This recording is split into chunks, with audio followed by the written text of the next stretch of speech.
చిత్తూరు సమగ్ర అభివృద్ధి లక్ష్యంగా పనిచేస్తానని చిత్తూరు ఎంపీ అభ్యర్థి దగ్గుమల్ల ప్రసాద్ అన్నారు. చిత్తూరు పార్లమెంటులోని 7 నియోజకవర్గాల్లో విజయం సాధిస్తానని ధీమా వ్యక్తం చేస్తున్న టీడీపీ ఎంపీ అభ్యర్థి దగ్గుమల్ల ప్రసాద్ రావుతో మా ప్రతినిధి Damodar face to face. Chittoor MP TDP అభ్యర్థిగా దగ్గుమల్ల ప్రసాదరావు మాజీ ఐఆర్ఎస్ అధికారి భారీ ఎత్తున ర్యాలీ నిర్వహించి ఈరోజు నామినేషన్ దాఖలు చేశారు. గతంలో ఏదైతే బ్యూరోక్రాట్గాను విజయవంతమైన కార్పొరేట్ సంస్థ యజమానికుడు విజయవంతమైన ప్రసాదరావు ప్రజాసేవలో చంద్రబాబు నాయుడు యొక్క సలహా మేరకు చిత్తూరు ఎంపీగా పోటీ చేస్తున్నారు. మొత్తం మీద ప్రస్తుతం ఆయన మనతో ఉన్నారు. ఆయన అడిగి తెలుస్తున్నాం. సార్, చిత్తూరు నియోజకవర్గం నుంచి మీరు పోటీ చేస్తున్నారు. ఇప్పటి వరకు మొత్తం నియోజకవర్గం 7 పార్లమెంటు 7 అసెంబ్లీ నియోజకవర్గాలు తిరిగారు. ఎలా ఉంది మీకు రెస్పాన్స్? ముందుగా ఒక విషయం తెలియజేస్తాను.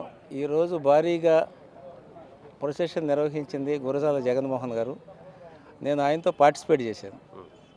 నేను భారీగా నిర్వహించలేదు, ఆయన నిర్వహించాడు. దానిలో దగ్గర అబౌవ్ 40,000 పీపుల్ పార్టిసిపేట్ చేశారు. కుప్పము, జీడి నెల్లూరు, పలంనేరు, ఇది 4వది భారీ పూతలపట్టి, ఇట్లా అన్ని చోట్ల తిరిగారు.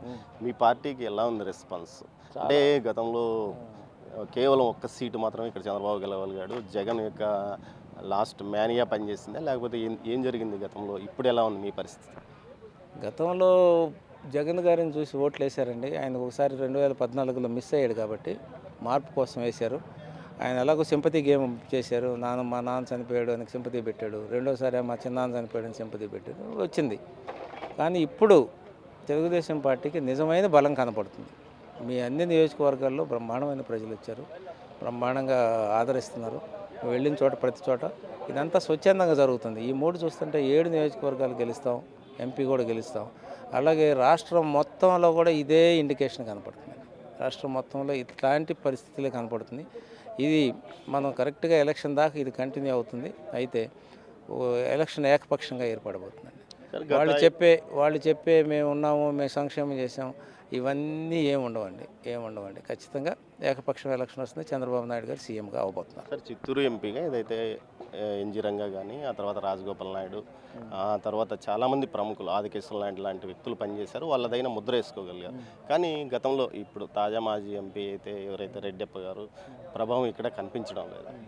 ఎందుకు కారణం అంటారు? మీరు గమనిస్తే మీరు చెప్పిన పేర్లన్నీ 2009 దాకా జరిగినాయండి. 2009లో ఇది రిజర్వ్డ్ కాన్స్టిట్యున్సీగా వచ్చింది. రిజర్వ్డ్ కాన్స్టిట్యున్సీ ఎంపీలకి మీకు తెలుసు, వాళ్ళకున్న స్వాభావికమైన కొన్ని సమస్యలు ఉంటాయి. ఆ సమస్యలను దాటలేకపోతున్నారు. వాళ్ళ సమర్థత చూపించుకునే పరిస్థితి వాళ్ళకి లేదు. కాబట్టి ఇట్లా జరిగి ఉండొచ్చు. కానీ ఈసారి నేను కూడా దేశంలో స్వేచ్ఛ ఉంటుంది కదా. తెలుగుదేశంలో స్వేచ్ఛ ఉంటుంది, నియోజకవర్గంలో ఉండాలిగా స్వేచ్ఛ. అది ప్రాబ్లం. ఈసారి మాత్రం నేను కూడా రిజర్వ్డ్ కాన్స్టిట్యున్సీలోనే కంటెస్ట్ చేస్తున్నాను. ఈసారి అట్లాంటి పరిస్థితి ఉండదండి. నాకున్న బ్యాక్గ్రౌండ్, నేను వస్తున్న పరిస్థితులు, నాకున్న సమర్థత వేరు. వాళ్ళని కంపేర్ చేసి నేనేమి అనట్లేదు. ఖచ్చితంగా అభివృద్ధి చేసి చూపిస్తాను.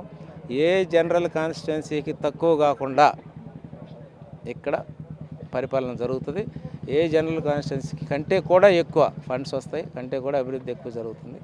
ఇంకా మీకు చెప్పాలంటే నెక్స్ట్ 20-25 ఇయర్స్లో ఎవరన్నా, ఇప్పుడు మీరు చెప్పినట్టు రిఫరెన్స్ ఎట్లా ఇచ్చాము రాజగోపాల్ నాయుడుని, ఎవరు వచ్చినా సరే ఇక్కడికి పలానా ప్రసాదరావు గారు ఇట్లా చేసిపోయారు, అలా చేయాల్సిందే, అట్లా చేస్తేనే నిలబడతామనే రిఫరెన్స్ పాయింట్ ఏర్పడిపోతాను. సరే, ఏదైతే చిత్తూరు నగరాన్ని తెలుసుకుంటే చాలా అంటే అటు బెంగళూరుకు చెన్నైకి మధ్యలో ఉంది. అందువల్ల ఇది అభివృద్ధి చెందలేదు అంటున్నారు. అన్ని వనరులు ఉన్నప్పటికీ అభివృద్ధి చెందకపోతుంది. దీనిపైన ఏమైనా మీరు ప్రత్యేక దృష్టి సారించే అవకాశం? చిత్తూరు భౌగోళిక పరిస్థితులు చూస్తే ఇది అదృష్టమా దురదృష్టమా మనకే తెలియట్లేదు.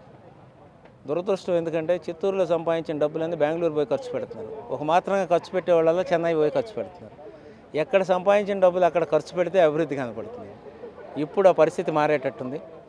ఇప్పుడు మనమే ఇక్కడే అర్బన్ ఏరియాస్ డెవలప్ అయినాయి, కావాల్సిన ఫెసిలిటీస్ అన్నీ వచ్చినాయి. తర్వాత పారిశ్రామిక కారిడోర్ కూడా వచ్చేటట్టుంది. ఇవన్నీ వస్తే ఎక్కడ డబ్బులు అక్కడే ఖర్చు పెడతాం, అప్పుడు అభివృద్ధి కూడా బాగా కనపడుతుంది. మీ అజెండా ఏదైనా ఈ పార్లమెంట్కి సంబంధించి మీరు ప్రత్యేకమైన ఏదైనా అజెండా తయారు చేసుకుంటున్నారు? అభివృద్ధి అనే అజెండా అండి. విద్య, పారిశ్రామిక అభివృద్ధి, ఆరోగ్యం, ఈ 3 మీద చూద్దాం అనుకుంటున్నాను. వాటికి సంబంధించిన డీటెయిల్స్ అన్నీ నేను తయారు చేస్తాను. అభివృద్ధి అజెండాగా ఏదైతే చిత్తూరు పార్లమెంటును ఈసారి జనరల్ నియోజకవర్గాలకు పోటీగా అభివృద్ధి చేస్తానంటూ ఎంపీ అభ్యర్థి దగ్గుమల్ల ప్రసాదరావు అంటున్నారు. అదేవిధంగా ఏదైతే మాజీ మేయర్ హేమలత్తో పాటు చిత్తూరు పార్లమెంటు టీడీపీ అధ్యక్షుడు రాజన్ కూడా తమ పార్టీ ఈసారి ప్రభంజనం సృష్టిస్తుందని కూడా అంటున్నారు. కెమెరా పర్సన్ పురుషోత్తంతో దామోదర్, చిత్తూరు నుంచి.